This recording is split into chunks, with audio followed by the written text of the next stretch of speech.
Hi, I'm Mark. And I'm Valerie, and we're at my home. So today we're going to take a first look at a new wireless camera, an outdoor camera from a company called Conico.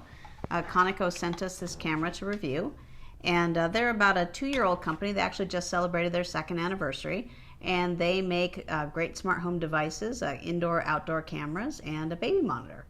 Cool. But they sent us this one. Yeah, they sent us this one to review.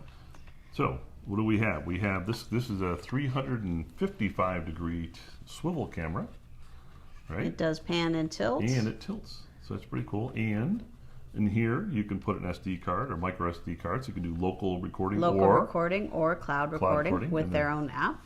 Right.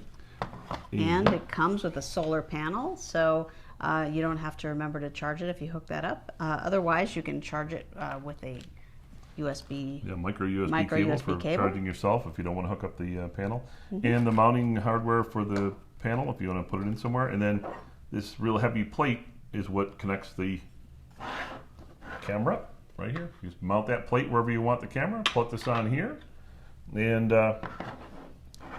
put in a few thumb screws that they give you, and you're connected up. Then you just hook up the app and away you go. So we're going to go ahead and install this, and we'll come back and do our full review. Thank you. Thank you.